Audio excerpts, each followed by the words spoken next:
What's going on, guys? Listen, it's been no surprise to people that there's Luke fatigue going around in the Street Fighter V community. Feels like everywhere you look, people are complaining about Luke, and you know what? I'm guilty of it too. I've been scrub quoting it up. I've been venting my frustrations about the character.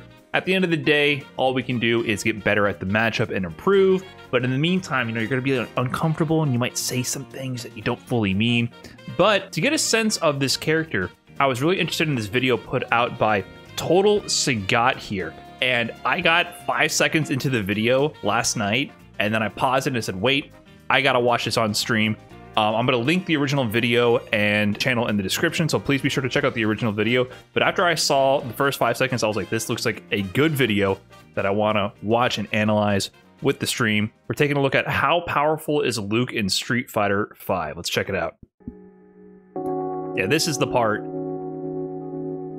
that got me to consider. Once I saw this fireball comparison, I was like, we gotta check this out. This just helps so easily visually demonstrate what's going on with the character. As we can see, despite having the slowest startup, Luke's fireball is the fastest by some margin. Considering the game is balanced around moves that counter fireballs, this gives Luke a massive advantage against any character type. Kinda true. He has one of the hardest fireballs to react to. This means that while characters like Sagat and Ryu would struggle with M. Bison, Luke doesn't have that problem in that area. True. Luke's medium punch fireball is in fact a better poke than both Ryu and Sagat's heavy fireball. Despite being lower damage and longer to start up, the speed trumps all. It's an incredible fireball, one of the best. Yep. Usually people think of fireballs as pokes. Having that extra speed is very strong. Luke also has the fastest EX fireball in the game, faster than Guile's. Guile's EX Sonic Boom was always the standard for fast projectile. Look at that. Oh, clearly beats it. You can also cancel this EX Fireball and the V-Trigger from anywhere on the screen. No other Shoto can do this. I actually didn't know that. I know there's always a distance usually with the Fireball V-Trigger cancels. You have to cancel within a certain window. Yeah, I didn't really piece that together. Wow, he can get a combo from anywhere. What about the DPs? Let's see.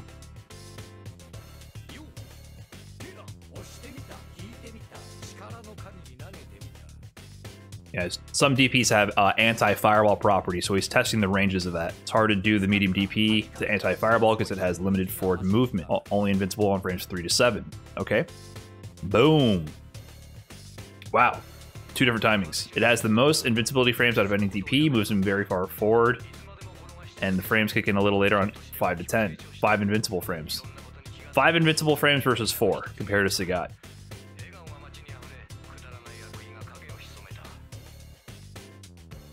Yeah, Ken's only getting 50 damage. Ken can do that, but not getting much damage. 130 damage and stun. That is a grip. Every single one of Luke's DPs also has air invincibility, something the other characters do not have. This one is huge. This one I recognized right when Luke released, that you could use any of the DPs for anti-air. Generally, you will have 1 or 2 of your non-EX DPs have an anti-air property. Usually medium is the anti-air one, and Oro is a little bit special. He has anti-air properties on the light one as well, but most characters it's only 1, which means they all have different ranges, and that means you can't use the DP for every range. Take Seth, for example. Seth's DP, the light, the medium, the heavy have very different ranges and startups, but the medium one is the only air invincible one.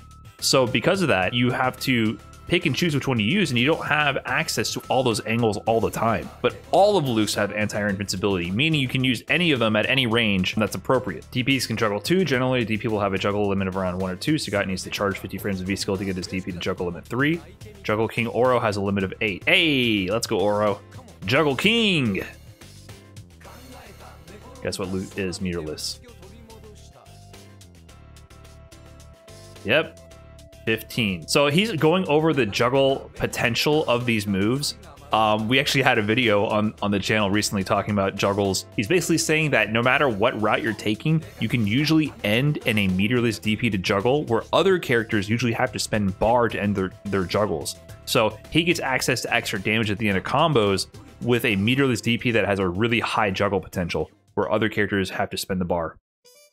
Top tier fireball and top tier DP, his normals must have some kind of weakness. We know he can't poke as far as Sagat, the long range king, right? This is where it's getting into the part that Luke really bothers me. Like, this is where he shouldn't have these options. Yeah.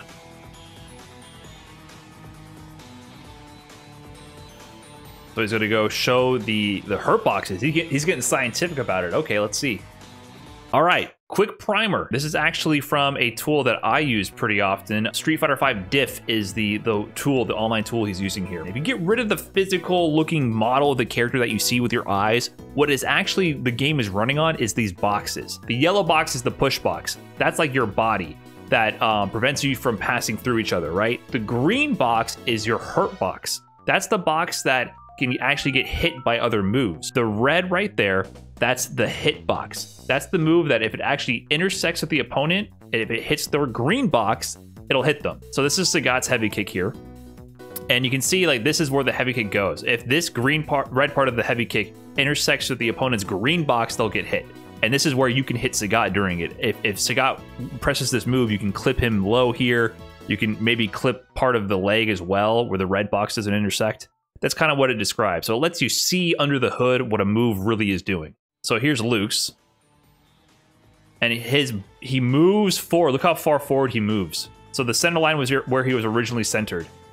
Bigger hurt box in the legs, but that doesn't really matter too much when it's a forward moving lunging heavy, which has priority over lights. They made it a crumple state also, which was unique to Sakura and Akuma and maximized the reward. Yeah, so Sagat can... So, wait, what does Ryu get? Ryu is not a crumple, it's the spin. But Luke gets the crumple. So the crumple difference from the crush counter animation, the spinning one is obvious, it's a juggle state, so you might not get as good of a combo. The crumple, they go from standing to crouching, and then they're on the ground. So you have longer to get your combo, and you can also do combos on crouchers. Every once in a while, the combo on a crouching hurtbox is actually better. So you have longer to get your combo, and potentially you can set up more unique combos. Yep, so you can dash up into a medium. Sagat's standing medium kick has long been considered really great and annoying poke, but now you know where this is going.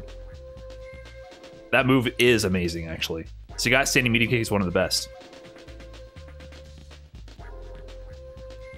I'm not going to let you get away with that downplaying Sagat propaganda. That's a great move. But this move is better. I agree. Direct comparison. There we go. I love this. Active.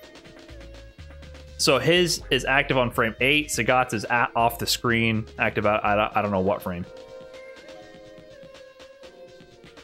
Luke has conversion buttons with forward movements where most characters stay still. This is the biggest concern to me about Luke. Why do all his buttons lunge him forward? Usually these types of buttons require a degree of execution to convert, but this is a target combo. You simply mash medium punch and it converts. It also turns out Luke can Shoto better than the Shotos. Here's classic crouching medium kick into fireball.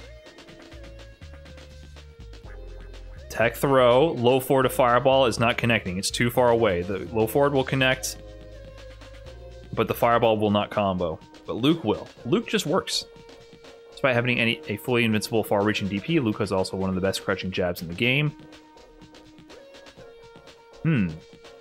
This button I'm not as aware of, the crouching jab. Let's see. So he's doing standing medium punch. Akuma can reach with his 4-frame. Okay, do Sakura standing light kick. Ah, that far range of a 3-frame?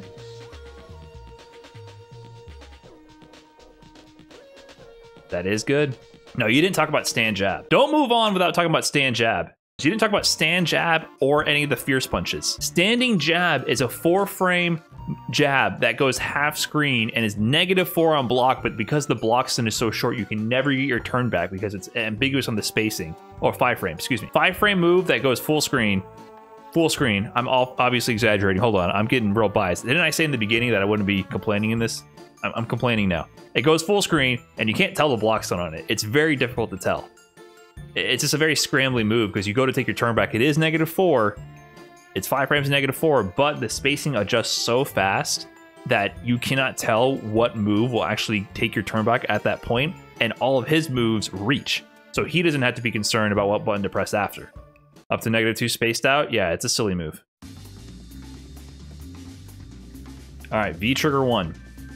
Definitely, in my opinion, the superior V-Trigger, but V-Trigger 2 is still good.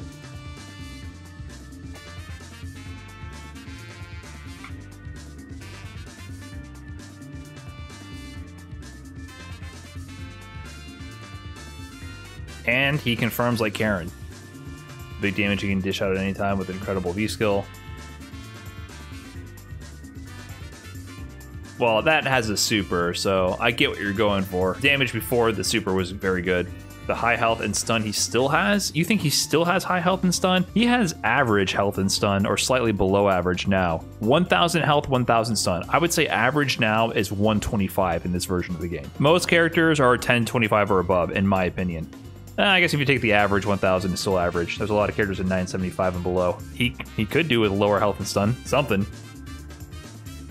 There's always a strong character. There is, but where are you going to go with this? Problem is that a lot of the player base plays with Shoto style characters. They like that style of play as each Shoto offers something different. Okay, I see where you're going. Luke trumps every style. The other characters have almost no draw card. If you play any Shoto in this game, there's no point. Luke is better at everything and has no weakness. Yeah.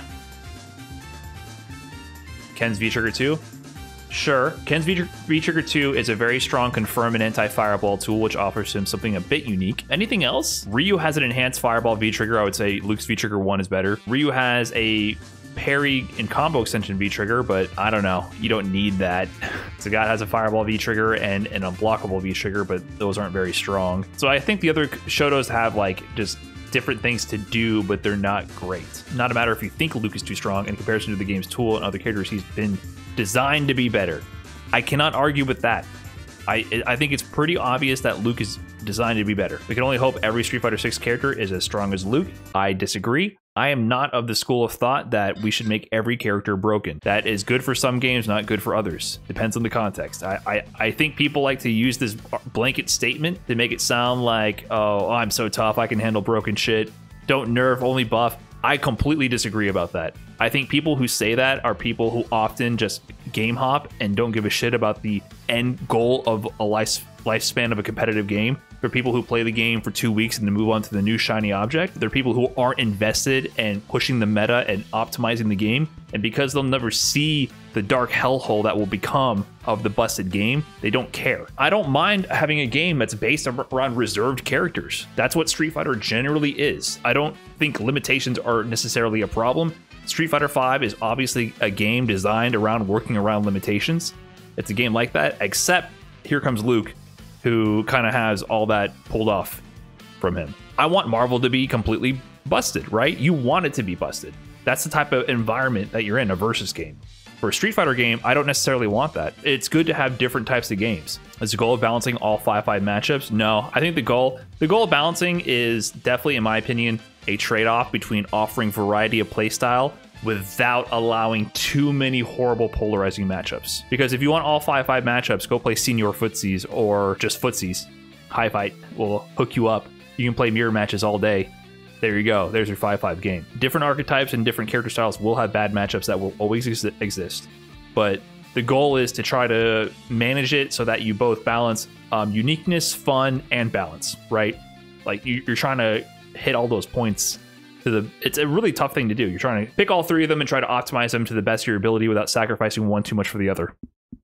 Right or wrong, this is the last edition of the game. Luke is the main character of Street Fighter 6. Money is obviously a driving force. Let's get as much players in for the last edition and promote the new game. That is one message. I fully agree. Normally, I'm not much of a doomer, or I don't really give in to the implication that devs are purposely making stuff busted to sell DLC or anything. But I think in this case, Luke is so obviously a better version of so many characters. And I said that before watching this video. I honestly feel like it's done on purpose to soften the blow when we go to Street Fighter 6 and Luke is the main character and it's like, oh, I don't see Ryu and Ken on the cover, right? Maybe we'll see Ryu and Luke. It's meant to soften that blow so that you get comfy with that change, and it's not like another Street Fighter 3 disaster on our hands where people are like, where's Ryu and Ken? You gave me Alex? What's going on here? Where's all the characters I know and love, right? I really do feel like they're trying to make sure the character is present in competition, and the players, even low-level players, right? Pick them up, play, have fun, do good with them so they feel good, so they're looking forward to Street Fighter 6 to play more Luke. I really feel like that's part of the goal here. On a positive note, if all the characters operate like Luke, Street Fighter 6 will be one hell of a game. Easier whiff punishment, big damage, auto zoning, great movement, easy input, all very attractive to newcomers. I think it's a good idea. Maybe. Luke's forward movement moves and strings remind me so much of Tekken. I feel like Tekken is a great beginner game. People talk all the time about how hard Tekken is to pick up. Oh, Tekken's so difficult, Tekken's so hard. Tekken is so attractive, I think, to brand new people to fighting games because you can just mash buttons and you got big, huge strings and big forward moving moves and you connect with people. It's like you can just mash all day and you can do cool shit. In Street Fighter, it's very hard to feel like you're doing cool shit when you're brand new. Luke, to me, I've said that from the moment he released. Having all these lunging moves and these target combos with one button and these things that constantly hurl him forward feels like a Tekken character. Hard to disagree on Tekken. Yeah, if you're trying to actually learn Tekken to actually learn the game and improve, it's really hard because there's a lot to digest. But if you're, I'm talking about literal fighting game baby, it's a fun game to mash in because cool shit happens. So there's way more casual people who play Tekken than Street Fighter, way more. If you're getting competitive, I agree, it can be very difficult because but that's not what I'm talking about. I jumped into Tekken as a beginner and couldn't understand shit, but that's why are you trying to understand? What are you trying to understand? Mash button, character does big strings. You were trying to actually learn the game. You're not my target audience here. You're not who I'm talking about. If you actually try to understand what's happening, you're not who I'm talking about. 99.9999% of players don't try to understand what they're doing. Fighting games are literally turn brain off mash. They think fighting games and beat 'em ups are the same genre. No one wants to put the time in. It's not even that. They don't even know that there's anything more than that. I'm not even saying that like they're not willing to put in the work. They don't even know that there's anything beyond that. So I feel like Luke was designed to try to get people to mash some fun stuff, have some big buttons, and then maybe they can start to learn how to do some of the moves. You were underestimating the C in the FGC. There's 2,000 active players in Street Fighter V. The game has sold, what, 5 million copies? 3 million? How many? Okay, let's do 2,000 divided by 3 million. Oh, look at that. It's 0.00006%. That means 99.006% of the population just mashes. Sorry, not 99.9999. Most people pick up games, they play for 2 weeks, and they move on. I spent years messing around with fighting games before I realized there was any more to it. It's definitely a common thing. Yeah, there's a lot of people who play within the friend group and don't even know that there's competitive aspects to the game, for sure. Yeah, so overall, I like the video. I can definitely tell, you know, Total Sagat is a very strong Sagat player, so he's obviously comparing a lot to Sagat in this video, so there's a bit of bias there. I agree with a lot of it, to be honest. I feel like Luke is clearly designed to be better. If you put on your competitive player hat, you know, when I have that hat on, I understand at the end of the day, you got to do what you got to do to win, and you got to learn the matchups, and you got to beat the characters. I get it. But if I take that hat off and I think about how I'm viewing it as a viewer, as a player, and, you know, my own biased view on what balance should be, I do feel like Luke is too strong. I honestly feel that way. I don't feel like it's fun to fight him, because I feel like the way he controls neutral just does not feel like both players are fully engaged in what's going on. You know, at the end of the day, I will do what I must to try to stop the Luke army, but it's just how it is. Yeah, that's all I got. If you enjoyed the video, please be sure to leave a comment down below, like, subscribe, all that good stuff. Please be sure to check out Total Sagat. Show his video some love, guys. I would love for you to go support his channel as well. I really enjoyed this breakdown. I feel like it really shows exactly what's going on with the character. You can agree, you can disagree, that's totally fine, but I do like that it used all the hitboxes, the frame data to show improved points. I think that you can't really argue with the actual data. You can argue with the conclusions that come from it, of course, though. And that's all I got for this video. Catch you guys in the next one, and peace.